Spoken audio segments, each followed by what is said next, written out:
can't hear?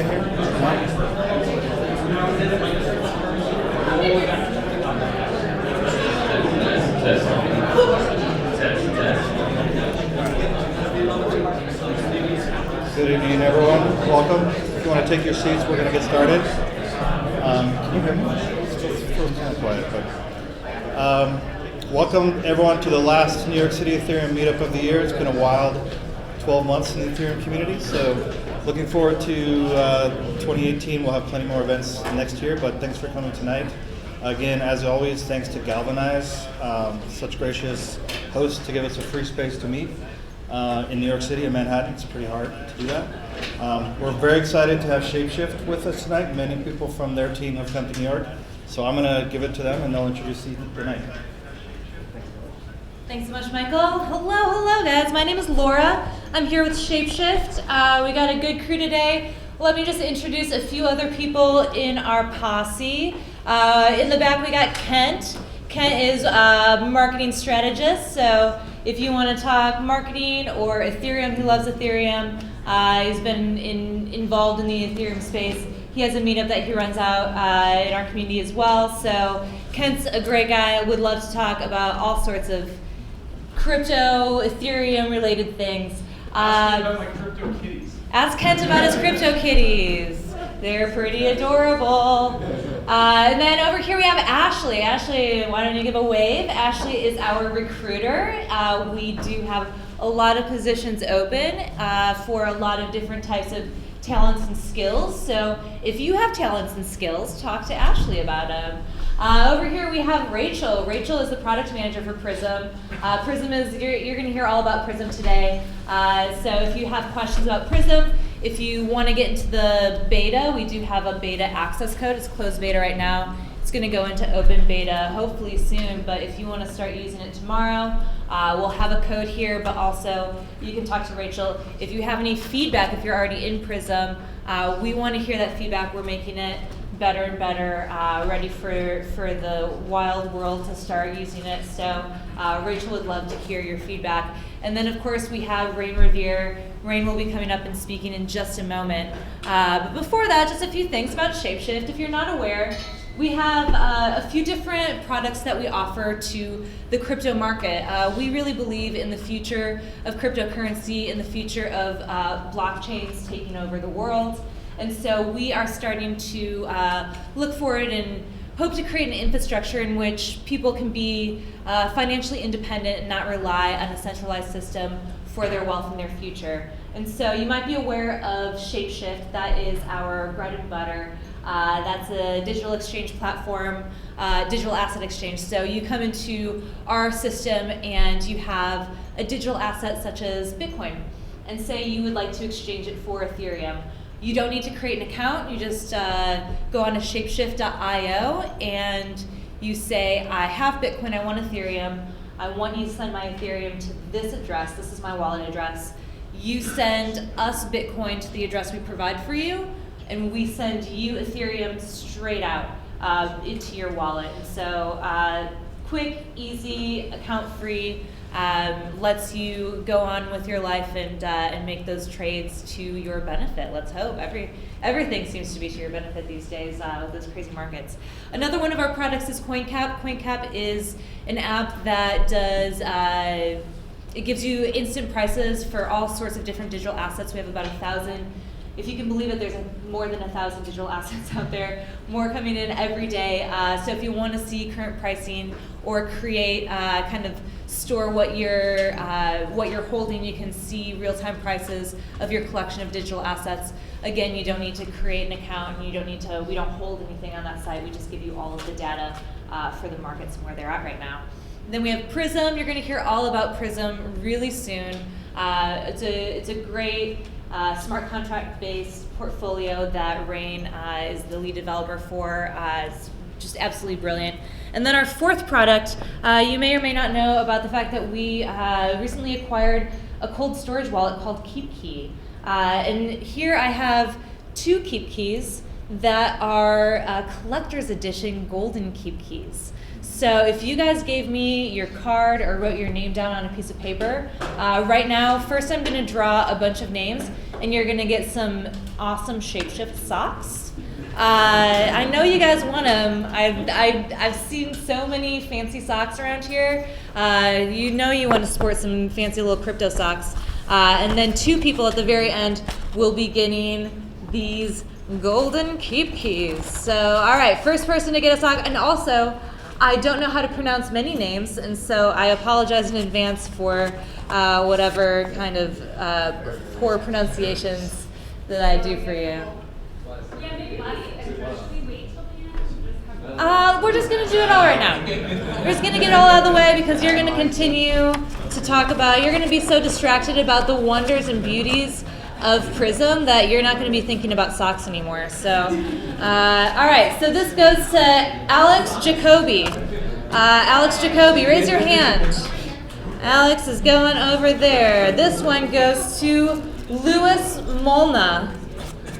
Louis is over there. This one goes to Joel from Rose Unlimited. Joel. Joel's over there. All right, keep going, keep going. This one goes to Andrew Aiken. Andrew Aiken, nice, nice. Throw these in here, shake it up a little bit.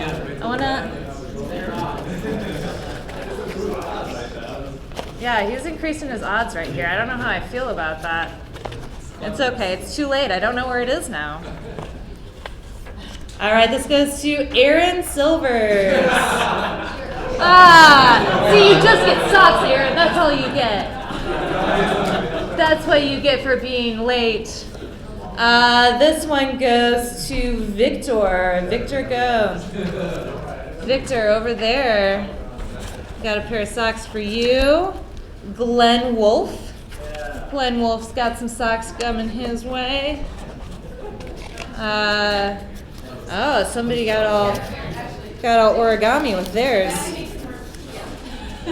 Aiden. That's all I got. Hopefully there's only one Aiden.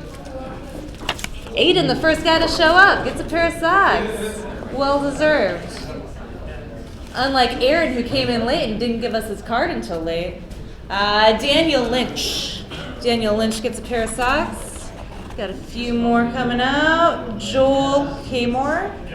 Yep, great, Joel. At first I was going to call you Morgan Stanley, but that's not it. That's someone else.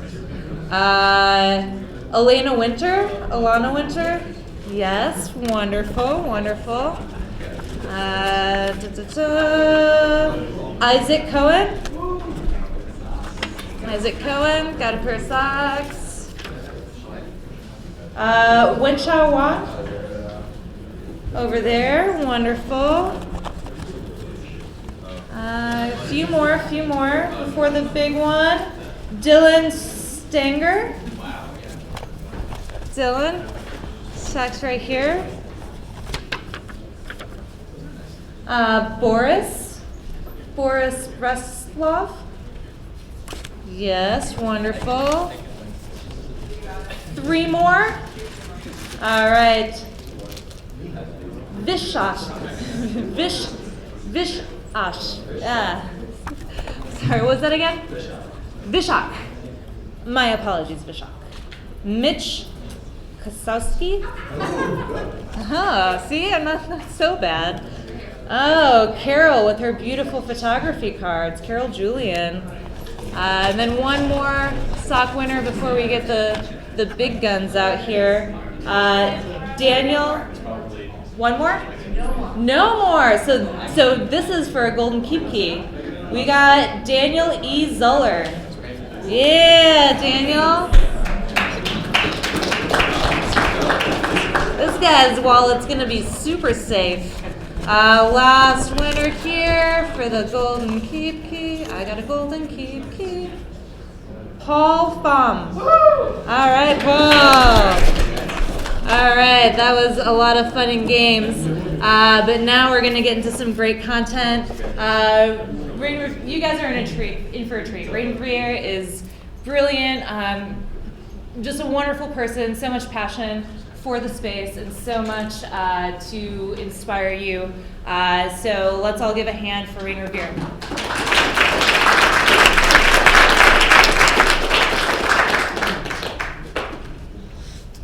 Right. Hello, everyone. My name is Raine Revere. So nice to see you all here. Really nice to be here. So I'm a developer. I've been working mostly in the Ethereum space for the last couple of years. I was a software engineer and educator before that. And this space is very new, and so there's not a lot of products that are in production. And we're coming to the end of our closed beta with Prism. And so even though we've been working through this for the last couple of years, we had a distinctive goal of not just writing a white paper and raising a bunch of money, but really wanted to bring something to market, and it's really been an honor to be a part of that. So tonight I'm going to tell you about the Prism product, but I really want to talk about Prism and what it is, what this smart contract system is. I want to do so in the context of this decentralized future. This vision we have of a future that, in a web that actually does not have a lot of the risks and a lot of the costs of trusting third parties and trusting these centralized authorities. So this is my talk on the decentralized web. And just to let you know how this is going to go, this will be maybe about an hour long, and I'm going to do Q&A throughout. So we won't wait till the end. I'll do Q&A at a few different times, and that'll be a way to open up the space and get some questions in there. I want to say ahead of time that there's no dumb questions. When I started in this space, I've been programming for 15 years, and I still felt like blockchain, like what the heck is this? Does not make any sense. So it took me a while to get into it. So ask any questions you'd like. I guarantee that if you're thinking of something that doesn't make sense, you'd like to ask about Prism or blockchain in general, then somebody else in the room is also thinking that. And before I get started, I also just want to say how much of an honor it is to be here as a trans woman and as someone who has an identity that's not in the mainstream, certainly not in the tech and finance mainstream. And it's a part of who I am, and I've really had the privilege of being recognized for that. And I also live the life of a trans woman who, we face different things, right? I used to be a man, so I know what it was like to not get harassed by strangers, and that changes when you become a woman. So I have a unique experience of being exposed to this world at large. And so thank you to all the women here. There's a place for you in this community. I really want to emphasize that. Thank you for whatever identity you have that is a part of you, and maybe an identity, whether it's privileged or not, that is not always acknowledged in everyday interactions or in your professional career.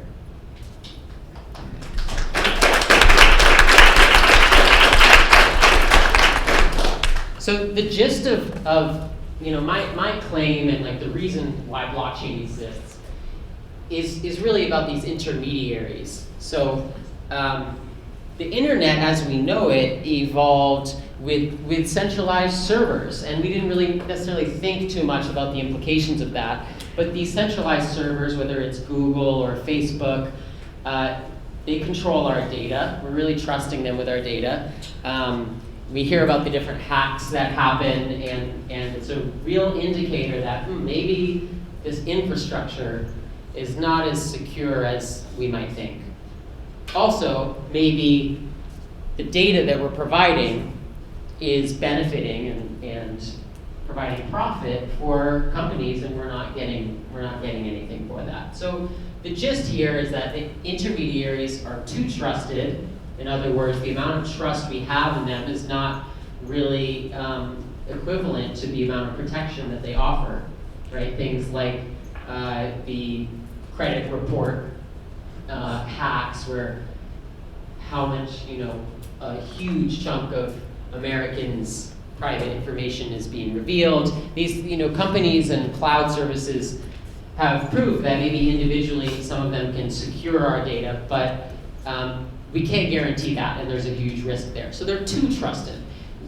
We don't want to get rid of trust, right? Our world is based on trust, and particularly the world of money is based on trust. I won't go into economics right now, but at a very fundamental level, money is about a promise and about a trust in a debtor repaying a debt. And so maybe there's a way for us to have less trust in these institutions and in these intermediaries. And then the other thing is that they're extracting too much value for that trust. So I take a fairly moderate approach here. I don't think that institutions are out to get us or evil. I think they're doing their job, and centralized banks or exchanges to some degree, if they're running a business successfully, then their customers are happy. So there is I would say there's a mutual relationship there to an extent, because that power can also be abused. And so even when the trust is appropriate, like trusting your bank to keep your money secure, maybe you're paying too much for that trust. So that's another aspect. So these are the two aspects, and this is really why blockchain came about. So I'm just setting the context here. Before we get into Prism, I want to help people get on the same page about what we're hoping for with decentralized technology.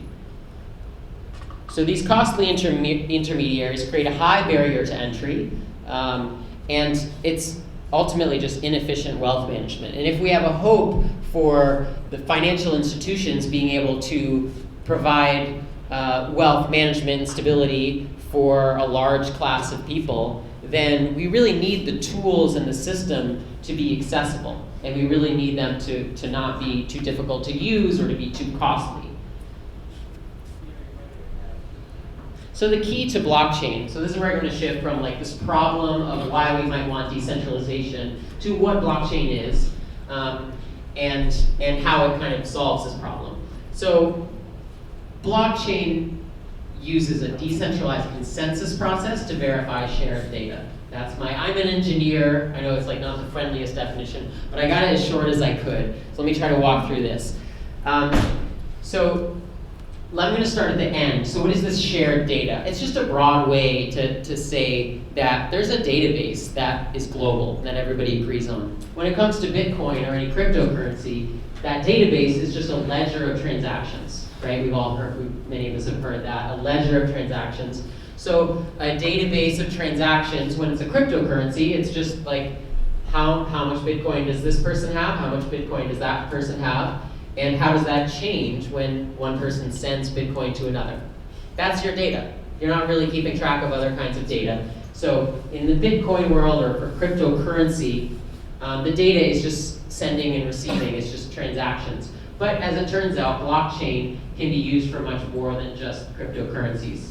So when you broaden that definition to include all of blockchain, it's any kind of data. That could be a record of the deed on your house, or the record of an audit trail on a supply chain. Anything that's recorded can be recorded on a global public ledger. So that's the data aspect of blockchain. And then this other aspect of a decentralized consensus process. This is the key to removing the need for a third party. And without going into the technical details, cryptography allows us to prove that somebody with a given public address, we can assume that if they have that private key for that address, that we can prove that they signed a message, that they basically stamped their seal of approval that nobody else could, that we have a signature from them, and that verifies that they are the person who submitted this transaction. And so this cryptography, it's almost like instead of relying on the bank to verify your identity or the government to verify your identity, you're relying on cryptography to verify that, okay, we don't know who this person is, but we know that only the person with this private key could have sent this Bitcoin payment, or could have sent this Ether payment, or could have recorded their house, selling their house on the blockchain, as an example. So we have a way to trace all of those, and then there's a consensus algorithm in Bitcoin and Ether right now. It's proof of work. You've heard that term. And it's going to be shifting over to proof of stake, at least for Ethereum. And so these are just different ways to get everybody to agree on the same set of data. So if I send you money, then I can't then later say, actually, I didn't send that to you.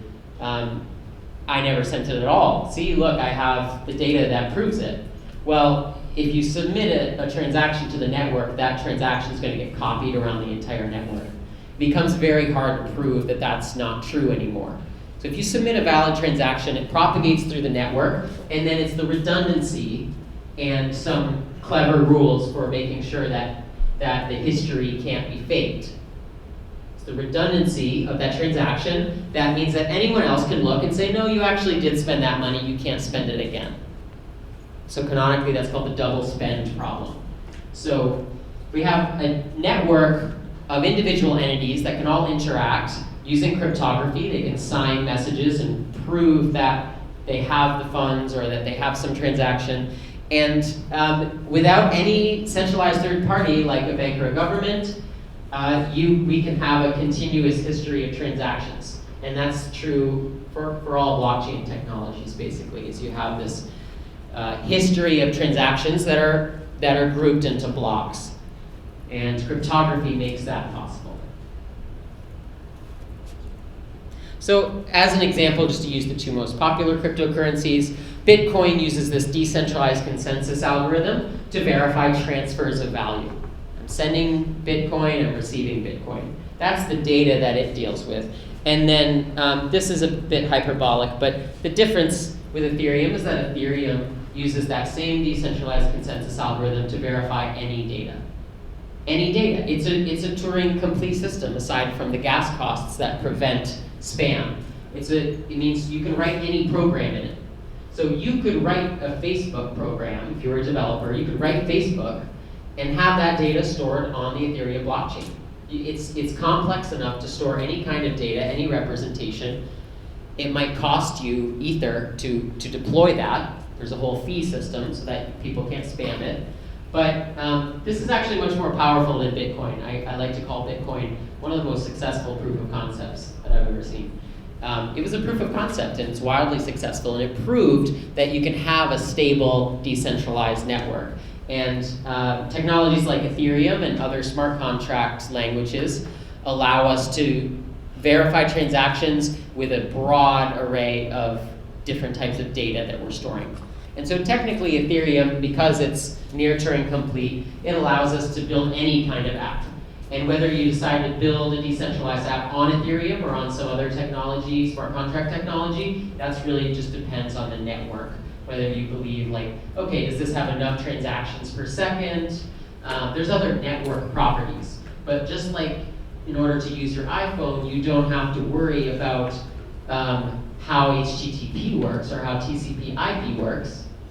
In order to use blockchain, use a decentralized app on Ethereum, you don't need to know how, most people don't need to know how to use the lower level networking layer. Okay, so I'm going to go into Prism next, but before I go into Prism, let's open it up for some questions. So I gave kind of an introduction to this decentralized vision. What is the value there? We've relied on institutions in order to verify transactions and in order to trust them with our data or with our money. And now we have cryptography and this sort of clever decentralized network, consensus algorithm, and we can use that and not have to pay so much, and we can have higher security, but there is more responsibility for each person if you control your private key. So I'll go into that, but as an introduction, I'd love to hear either questions or comments. Maybe if you're new to blockchain, just hear kind of how this is landing for you. I'm sure it would be helpful to others in the room, or if there's a question that's bothering you right now, I'd love to hear that. So I'm going to take some questions. Yeah, go ahead. So I was wondering about Ether and Ethereum and how they're connected. Specifically, is Ether actually required for the existence of Ethereum in the first place? Is it like the incentive for people to keep on mining blocks? And then if Ether didn't exist, would Ethereum also not be able to exist? Yeah, so the question is kind of clarifying the difference between Ether and Ethereum. I guess, I mean, they are the same system. Ether usually refers to the currency itself, and Ethereum is the network. And so Ethereum is really a protocol. Someone wrote a standard and said, hey, if a bunch of people get together and hook their computers up together and communicate in this way together, then we have this Turing-complete Turing machine. And if we power that network with Ether, and you pay for transactions with Ether, then it'll prevent people from spamming. Great, thanks, good question. Yes? How does gas fit into that? Is that the same thing as Ether, but it's different though, right? Gas is a measure of the computational power required to run a program on the Ethereum network. The cost of gas is in Ether. So a computation, like I'm going to save a 32-bit number to the Ethereum network, is a fixed amount of gas. It's not going to change unless they fork. But that amount of gas, the market price of it might change. So transactions it's transaction fees. It might cost more or less depending on the market or network congestion. But gas is that measure of the computational requirement. Yep. Okay, I've got some technical questions. What about, let me get a question from someone who's kind of new to the space, either a question or comment. Yeah, go ahead. How's the consensus for the gas price reached? The question is, how is the consensus for the gas price reached? I forget exactly. I think there's a process where miners can sort of implicitly vote on the gas price, and it'll change over time. Somebody else probably knows that better. It's something like that. Was there over here? Was there a question over here? Yeah, go ahead. How would you suggest handling data that wants to be kept private if you want to share everything to the Ethereum platform? Sure. Question is, how do you suggest handling private data? In other words, data that you don't want publicly. You want somehow to interact with the public. It's more of a shift. Yeah. To Yeah. So the Ethereum blockchain is public, so anything that you put on save on there is public. You would need to encrypt that data before posting it so that it's not visible, and then people would decrypt it on the client side. The issue with that is it's a lot of data to save, and it's expensive to save data. So really what you should do is encrypt the data, save it somewhere else like IPFS, and then just store the hash. You can take a hash of that data so you have a single kind of fingerprint of that encrypted data to prove that that's the data you want, and then people can decrypt it. Yeah? Yeah? But even if you encrypt your data, couldn't you still see the interactions between two entities or two people? And that would be something that, Yes. a corporation would not necessarily want to Yeah, share. great question.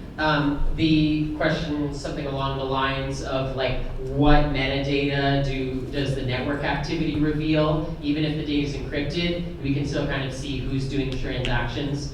Yeah, the transaction activity or the network activity is not hidden.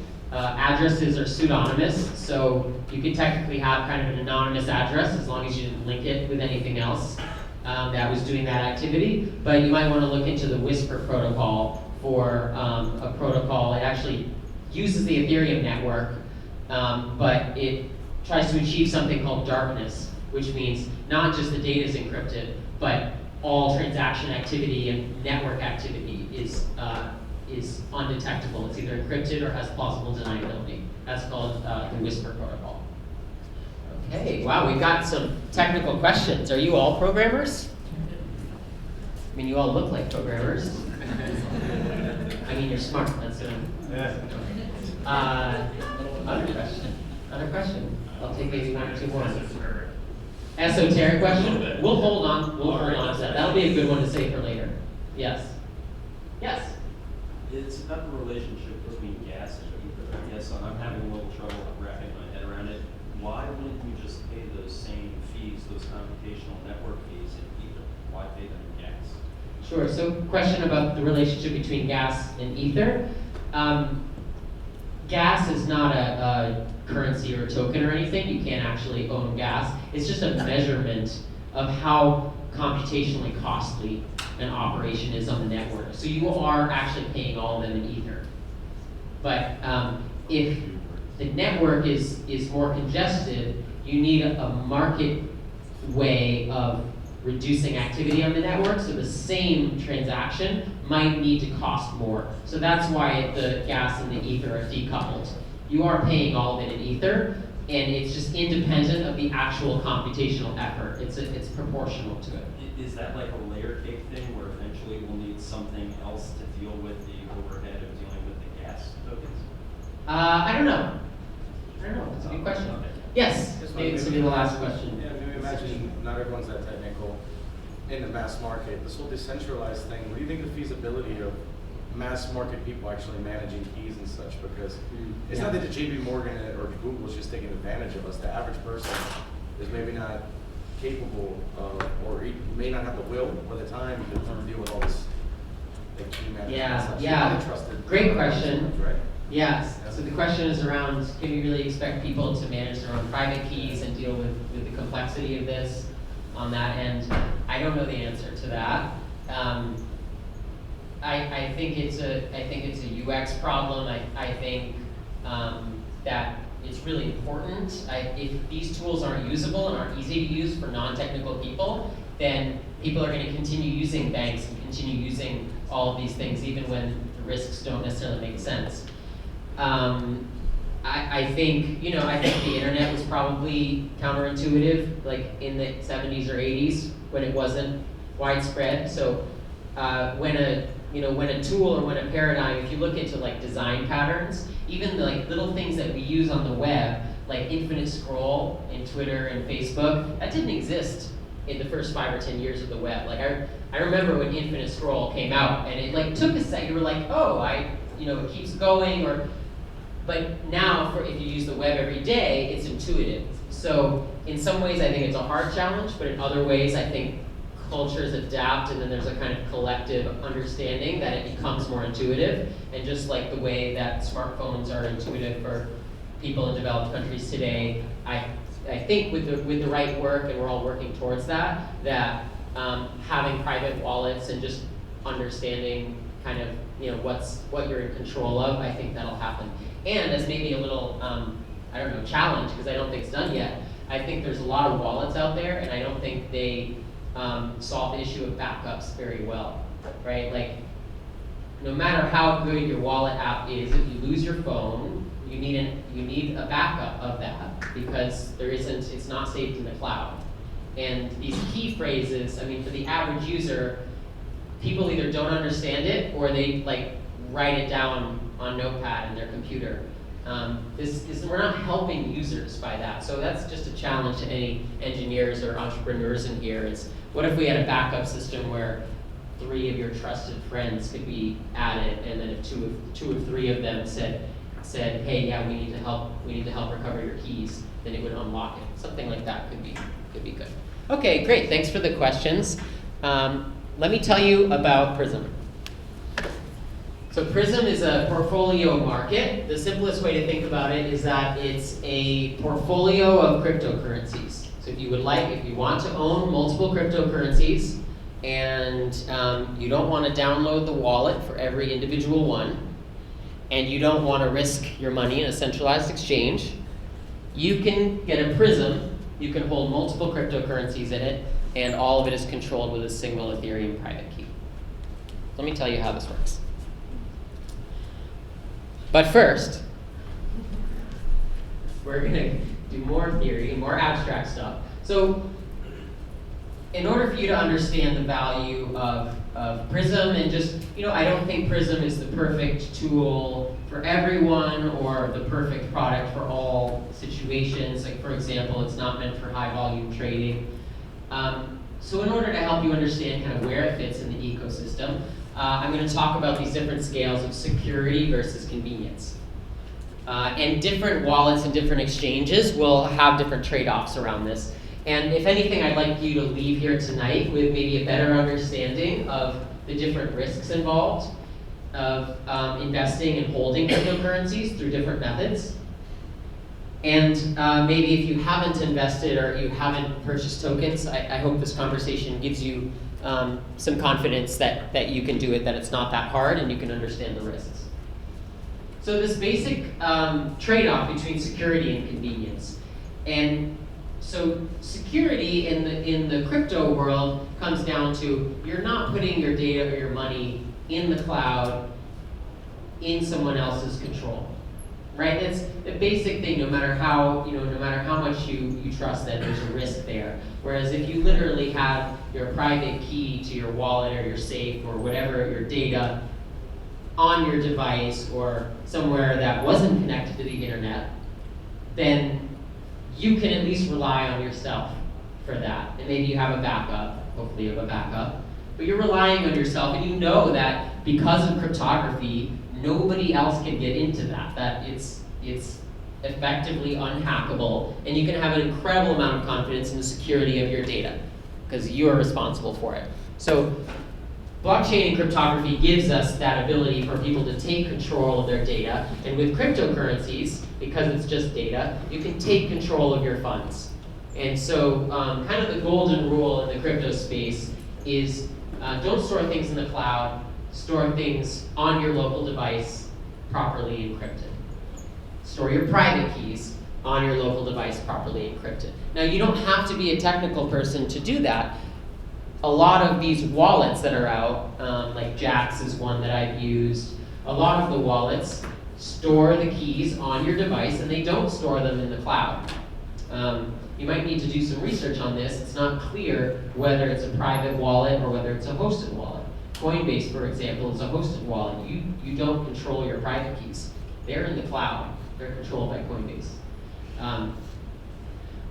So you need a private wallet and have your private keys under your control. Even if you're non-technical and you never see those, you need to know that the app you're using is client-side, is purely client-side. And then if you have a Bitcoin wallet or an Ethereum wallet, then you can store your Bitcoin or Ether in that private wallet and know that that's secure.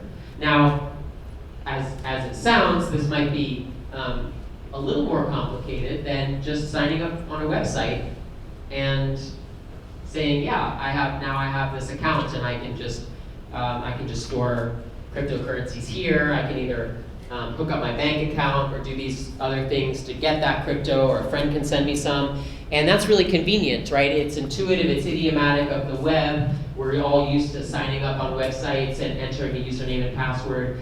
And that's the way a lot of these exchanges and hosted wallets work. So on the convenience side, you have exchanges and hosted wallets that make it really easy to create an account and store and even trade these cryptocurrencies. And on one hand, that's really amazing because it's unlocked things like trading, crypto trading, that was only really available to institutional investors. You can do that really easily with crypto. But if you don't understand the difference between storing your funds in a centralized exchange and storing them in a private wallet, you really might be at risk here. And I don't think I'm exaggerating this. You know, the state of regulation in this country is really undetermined. If your funds are in a centralized exchange, there's no way to, if the exchange is out of compliance and the government shuts it down, there is no guarantee that you get your funds back. You could have thousands and thousands of dollars there. There's no guarantee about that. So I think the risks are real, just personally I do. And so this is something to think about. And it's kind of like the whole benefit of the decentralized vision is that you control your data. So on the convenience side, you have these other products, and sometimes that's the only way to get into the market, which is okay, right? You need to wire your US dollar somewhere in order to initially get that Bitcoin or Ether. Once you have it though, I highly recommend you pull that into a private wallet. So what Prism tries to do is it tries to eliminate that counterparty trust of having your funds stored in a centralized exchange, but still allowing you to conveniently invest in multiple cryptocurrencies. Prism's not the only way to do it, but Prism is one way, and as far as I know, it's the first smart contract system that is designed for investing in multiple currencies.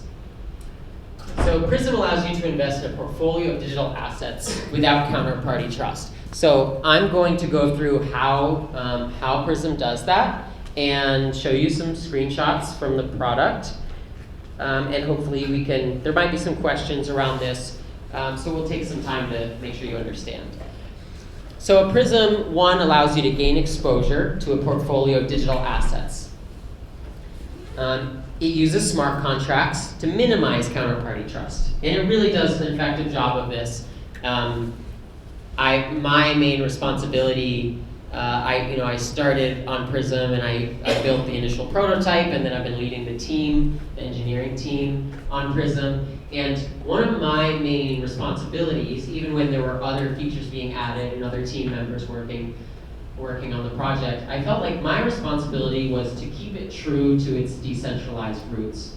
And what I mean by that is when there were little things that slipped in that would change the trust dynamics, I was the person that came in. And if you're a Solidity engineer or a smart contract developer, you'll understand me. And I came in and I said, we could do that, add that feature, or we could change this functionality, but then suddenly it means that there's a point within the flow of the product where the buyer has to trust the seller in a way where the seller has complete control, something like that. So as a smart contract developer, one of my main jobs beyond just writing code is to be really keenly aware of what the trust implications are of every point in the program, which means that when you initially create a Prism, does the buyer have a chance to fund that Prism and cancel that if there's any point before the seller comes online? Or can we make sure that the seller can't change their position halfway through? All of these things are just important considerations, and it's been my responsibility to ensure those. And we are getting our code audited by a third party currently. We're going to be posting all of our smart contract code online, and we really want the community to take a look at it. And it's been a really great experience developing that and having the awareness to say, hey, this is important. If we change this one thing, then we don't really keep the trustless aspect of this. And then lastly, you can secure your portfolio with a single private key because it's all on the Ethereum network. Okay, so it's all on the Ethereum network. So this is what creation looks like. I'm going to explain a little more how this works, but this is what the creation process looks like. You can use Prism just with a normal web browser and a wallet. You never have to give ShapeShift your private key or anything like that. It's fully secure. The authentication happens on the Ethereum network. So when you want to buy a Prism, you design it on the prism.exchange website, and you can adjust which coins you have in it. So this is not an index fund. This is actually a custom portfolio. So you choose how much of each coin that you want in it, you design it, and then when you hit submit or you hit review Prism, then you're submitting that to ShapeShift and you're saying, hey, I would like a Prism with all of these amounts in it. Can you create one for me, and can we fund that? And ShapeShift is on the back end is going to go ahead and is going to create a smart contract on the Ethereum network with all of these parameters. And that's verifiable. You can verify it on the Ethereum LiveNet. And when you verify that, or you have a tool to verify that, you'll have an address where you can send Ether, and that will fund your Prism. That'll kick it off. So if you design a portfolio like this with 20% Steam and 20% Zcash, all of these different coins in it, it's going to have some market value. You choose the amount of Ether. This one is 0.01 Ether, so this is a smaller Prism. 0.01 Ether is the value of the portfolio, and it has this breakdown of coins. And it's going to say, okay, that sounds good. Send us that amount of Ether. In fact, send it directly to the smart contract so that you know that we can't do anything with your funds. So there's never a point where ShapeShift controls your funds or can hold on to your funds. This is a truly decentralized system. You send your funds to a verified smart contract system that you can also verify the parameters are exactly as you designed. I really love the product design that ShapeShift has as a philosophy. A lot of people in this space are very engineering oriented, and I think ShapeShift does a great job of trying to make the process as simple as possible and beautiful and easy to use. And we try to do the same thing with something as complex as a digital asset portfolio. So all of your interactions happen on a website in an intuitive way, and then those key transactions to kick it off happen by sending the Ether from your private wallet directly to the smart contract. So when you get to the end of this process, it'll just say, okay, all of your parameters have been set. Please send this much Ether to the smart contract. So step 1, you design your portfolio, and step 2, you send the Ether. Now this is the key part about how it actually works, which is that when you send that Ether, you're sending it to the smart contract. The smart contract is going to hold on to that Ether. And then there's going to be a period where ShapeShift can also send Ether. And that's the collateral. So it's fully collateralized, which means that ShapeShift is not promising to pay you if your portfolio goes up. The Ether is actually locked into the smart contract. So let's say you create a portfolio with 10 Ether, and then ShapeShift will also send 10 Ether. And now if your portfolio goes up, then your earnings are going to be taken out of the collateral that ShapeShift provided. The opposite is true. If your portfolio goes down, ShapeShift gets back its collateral plus the amount from your initial amount that is equivalent to the value. Okay, so the first thing to understand about this is that the whole thing is in Ether. So what are all these coins? How are they, the coins are not in here. This is all Ether based. The way it works is that you contribute Ether, ShapeShift contributes Ether, and then a third-party oracle with the prices determines the value of your portfolio on-chain. So the prices are published on-chain, and the price of all the individual coins is going to determine the value of your portfolio. So that's an on-chain value, and so if those coins go up, we're trusting the data from the oracle. That's an important trust point. And we're trusting the data from the oracle, and the data from the oracle, the prices, are going to determine the value of your portfolio. So the smart contract itself knows when your portfolio has gone up, and then you, as the buyer, have the sole right to sell your portfolio. ShapeShift, the seller, can't force that, can't hold on to those funds. They're being controlled by the smart contract. Okay. So I'm going to get around to questions just to make sure this is clear for everyone. But let me make sure we have the entire process. You design your portfolio on Prism.exchange. You send Ether to the address specified, which is a verifiable smart contract. And then you have a couple other actions once it's been created. Oh, and ShapeShift will back that with Ether. Once it's been created, you can trigger what's called a rebalance. And a rebalance is just changing the composition of your portfolio. You can do that for a small fee. And then you can sell. You can trigger a sell. And this relay transaction is just a mechanism that we devised that means you don't have to install any plugins. You don't have to do anything special. You literally just use your wallet. You send 0 Ether. Do you know you can do that? You can send 0 of something, and that's a valid transaction. So we use that as a kind of trick for the user experience. You send 0 Ether to a specific address, and it'll trigger the sell. And the beauty of that is that it knows where the transaction's coming from, so no one else can trigger the sell. So that's called a relay transaction. And we did that, we made the choice, I won't go into it, but we made the choice to do that instead of using something like MetaMask. MetaMask is a great product, but we really wanted this to be accessible to the widest audience possible, and not everybody necessarily wants to install a Chrome plugin just to use a website. So what we say is, you don't need any additional software. You just go onto the website, interact with your Prism, and then for any authorized transaction, you use your wallet. And you can use any wallet that supports private keys, and you can sign that transaction and send 0 Ether to trigger a rebalance or a sell, or send the initial funding amount. All of that happens through a normal wallet. Okay, so the actual digital assets are not stored. This is all in Ether. You pay in Ether, and then you get paid back Ether. So if you have Litecoin in your wallet and in your portfolio, and Litecoin doubles, you get back double the amount of Ether. Okay, so that's the word I used before, was you're gaining exposure to these assets. So in financial terms, it's effectively the same as buying that token. But guess what? You can buy 20, 30, 40 different tokens and control them all with an Ethereum private key. Okay, so let's hear some questions. Yeah. So either it means you're really interested or I did a really bad job explaining this. No. Okay, go ahead. So you said that you send the ether in, and Prism matches the amount of ether. So you send 10 ether in, and they ShapeShift backs it with 10 ether also.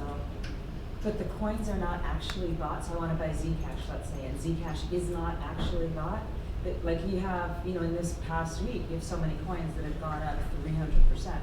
So just matching it equally would leave somebody holding the bag. So how does that work? Yeah, so the question is, if your Prism investment is just matched and one of the coins goes up more than 2x, then how is that backed? The Prism would need to be backed enough, there would need to be enough collateral to cover whatever potential gain exists. Or who can know what that could be? Like, Well, you can re-collateralize it over time, but it's a fully collateralized, in order to avoid any kind of debt obligations, it's a fully collateralized contract, which means this is a limitation. There needs to be enough collateral put up. And if you want a Prism that can go 10x, then you're probably gonna have to pay a higher fee to be able to support that, or you're going to have to rebalance more frequently. For the purpose of the beta, we match the value, and so your Prism can go 2x, and then when it gets close to that, then you'll need to recycle that Prism and buy a new one. That can be increased, so it's up to the seller. So again, for the purpose of the beta, ShapeShift is just matching, and so it can go up 100%. Once we open up the seller side to other people besides ShapeShift, then anybody can put up higher collateral, and clearly the market, if the market wants more collateral and is willing to pay a price for it, then people who have the collateral can offer their collateral up and maybe earn interest on it. So is this a market where, let's say, I'm buying Zcash, for example, because I think it's going to go up, and somebody puts up the collateral because they think it's going to go down? Mm-hmm. Yeah. Oh, okay. Yeah. Right now, this brought up a good point. So right now, for the purpose of the beta, ShapeShift is taking the seller side on every single one of these. Does that mean that ShapeShift wants to short every cryptocurrency out there? No, I don't think so. If you think about it, what is ShapeShift? ShapeShift is an exchange. ShapeShift is hooked up to all of the exchanges on the back end. And so, I can tell you that ShapeShift is hedging against all of these coins. So if you create a portfolio with a bunch of Litecoin in it, ShapeShift is going to back that portfolio, but ShapeShift's also going to go behind the scenes and buy Litecoin of its own to insure itself against the price. And part of what's beautiful about ShapeShift launching this, even though it's decentralized and anybody can use it and any seller can join, ShapeShift is just launching this and providing the initial collateral, and ShapeShift is perhaps the best company to have the infrastructure to hedge and back all of these Prisms. So this is how we're launching this platform. Okay, lots of questions. Yes? Basically, you're a market maker between multiple currencies. Yes. After the beta, we're going to open up the seller side, and other people can come in and take the seller side, which means they're effectively shorting the portfolio, which is really exciting. I mean, if you could just come in with a point-and-click interface and be able to short cryptocurrencies like this, I don't know if there's much out there that makes it that easy. So that's coming. So, the capital base. What's that? Capital base of the company that she was raising. It requires capital. It requires a lot of capital. Yeah, which means that ultimately companies, including ShapeShift, aren't going to just put up those funds for free.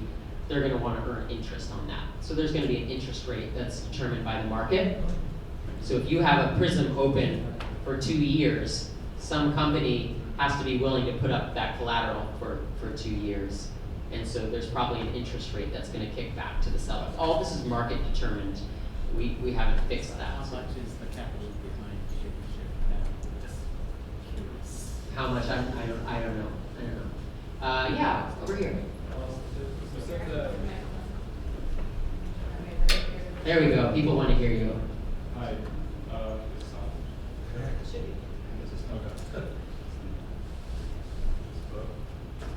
So you mentioned that someone has to match a time constraint on this contract, or can you trigger a rebalance or sell your contract like immediately after you put in your funds? Like, I was when someone engages in this contract with you. Is there any sort of interval that has to occur? Great, good question. So the question is there, if you want to create a Prism for a short amount of time or a long amount of time, how does that all work?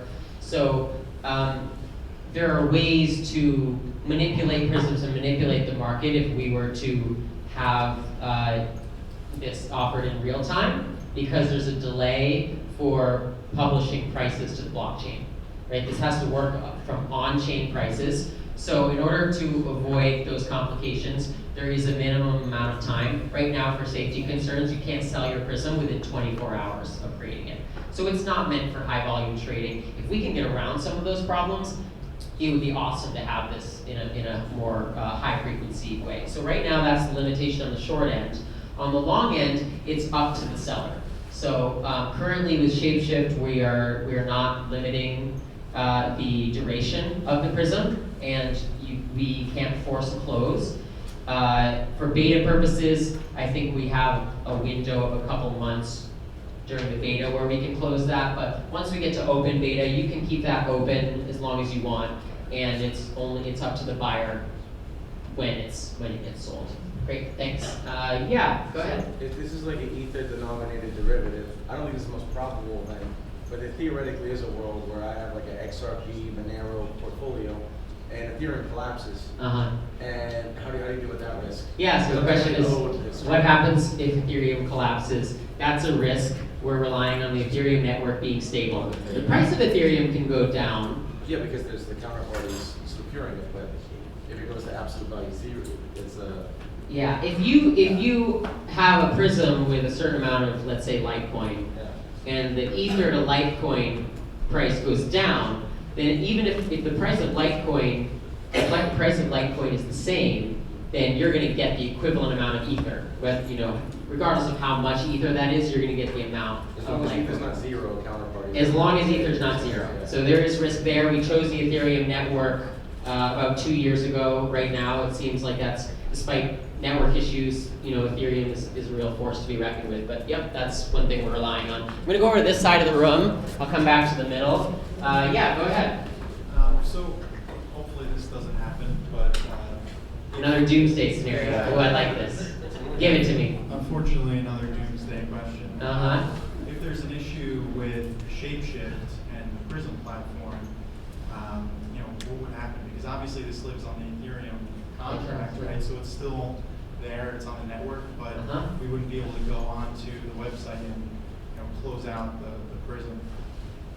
Great question. So what happens if something happens to ShapeShift to the Prism site? So this is a doomsday scenario I can actually answer, which is that this entire system is on the Ethereum network.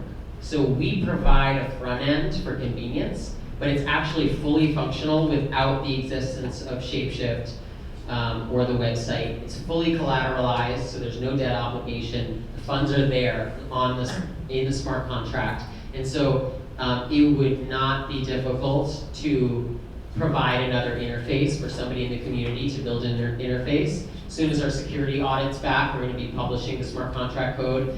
And so that's very much open and accessible. And this is just, you could almost think of it as a public good at a certain point. Anyone could develop something to interact with. Yeah, right now ShapeShift is expecting that it is providing value through the interface and through providing collateral on the seller side. And so people are probably going to use it through ShapeShift for the most part, but that's an important question and you're not locked in. And if something were to happen to ShapeShift, people could develop an interface and just use the smart contract that's out there on the network for anybody. Yeah? Do any fees go to ShapeShift or goes to the seller? The fee structure is that there's a percentage, we don't know what it is yet because we're still in beta, but there's going to be some small percentage of when you sell your Prism, some percentage of that value is going to go to the seller, and some percentage of that value will go to ShapeShift. Yeah, and we certainly want that to be a reasonable market price. I'm not personally in charge of setting that, but we want that to be something that's worth it for people, right? You're getting this added convenience and security, and we want these fees to make sense at a market level. Yeah, but they won't make sense to everyone. I'll be honest about that. That if you're have a very specific use case, or you're a trader and you're doing high volume things, then the fees might not make sense. But we still believe this product can be valuable and efficient for a lot of people's investing purposes. Yeah. Why is the gas price so expensive? Why is the gas price so expensive? One word: CryptoKitties. Hopefully things get better when we have proof of stake, and just the Ethereum network is still new and needs to evolve to handle higher transaction throughput. Fees will go down when the Ethereum network continues to evolve in that direction. Yes. So going back to one of your questions before, if ShapeShift goes down, since it has two sides, one funding as collateral. So if that goes down and then it jumps over 2x, where does it source the new funds from, or how does it close out that contract? The question is, what happens if it does exceed the 2x? So yeah, it's that you have collateralized in the contract for up to 2x, right? And then it exceeds 2x, and then the other party is gone. How would Ethereum network or a smart contract handle? Because it's based on this escrow and the collateralization, you're only guaranteed as much collateral that's there.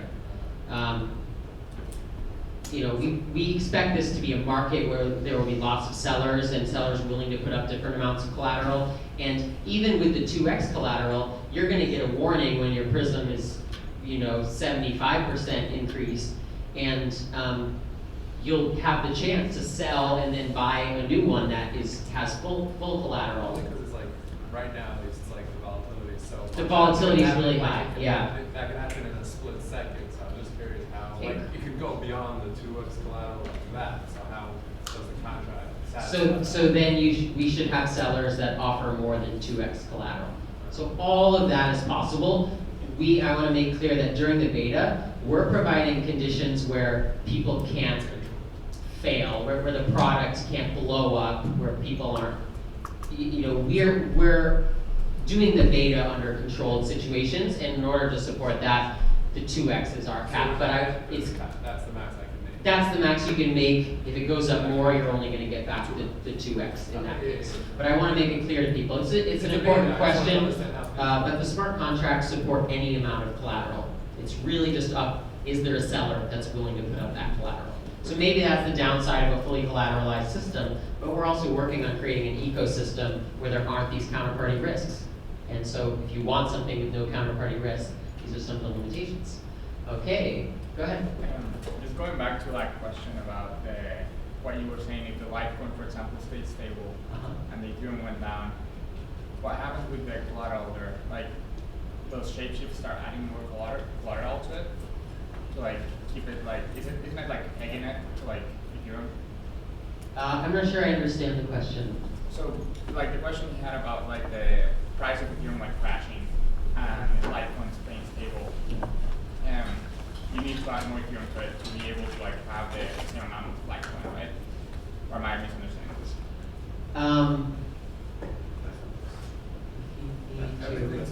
I don't know. Let me think about that. It'll be better for me right now to answer maybe less technical questions, but I'll think about that.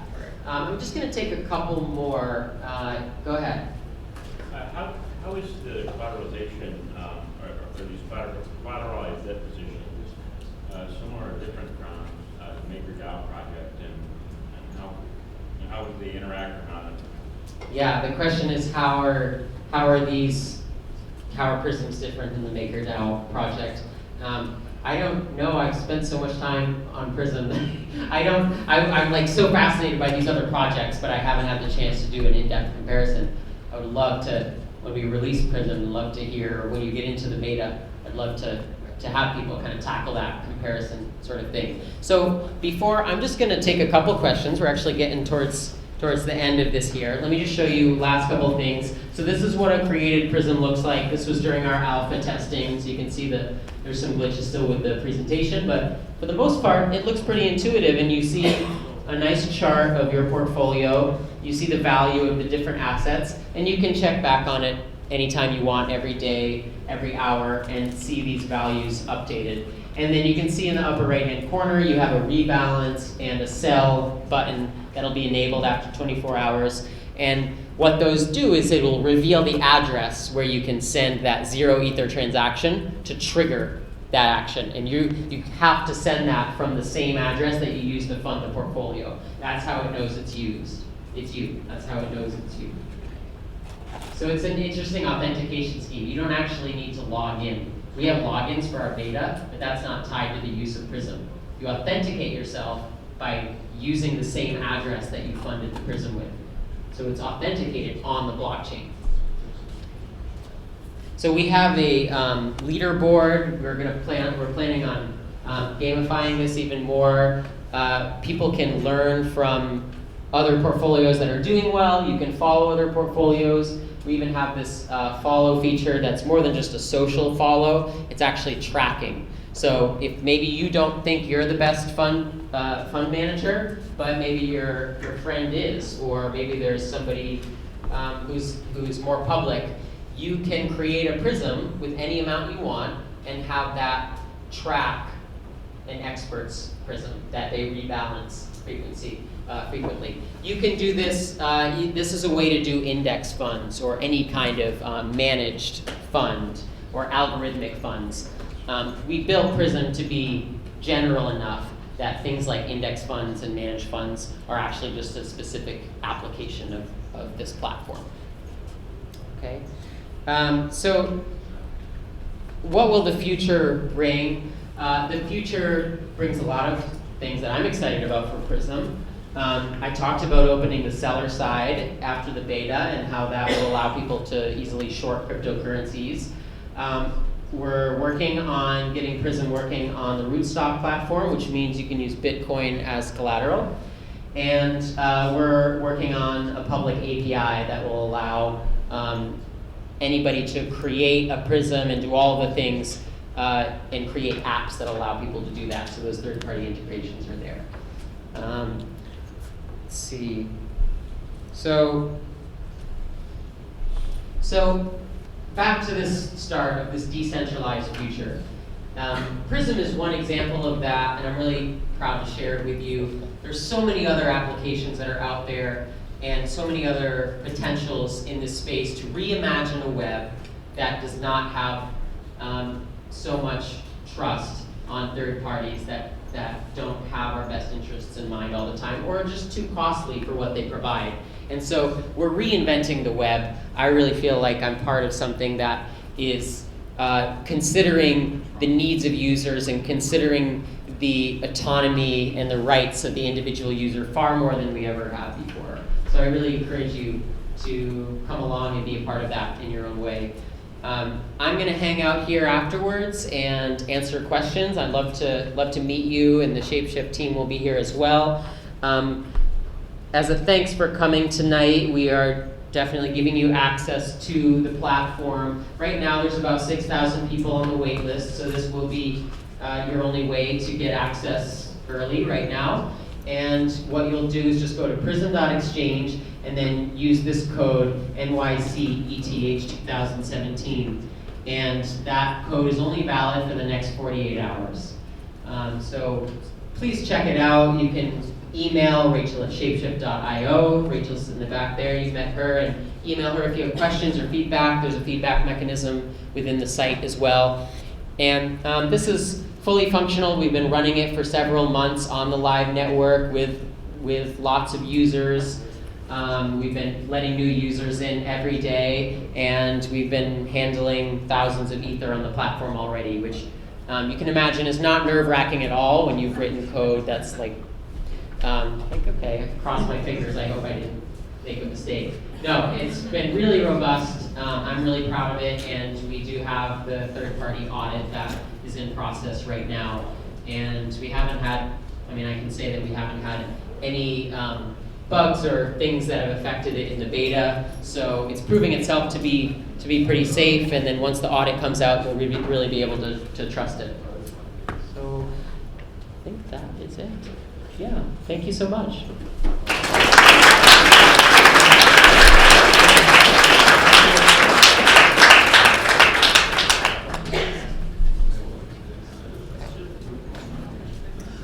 Yeah, I'm going to take questions privately and chat with your neighbor.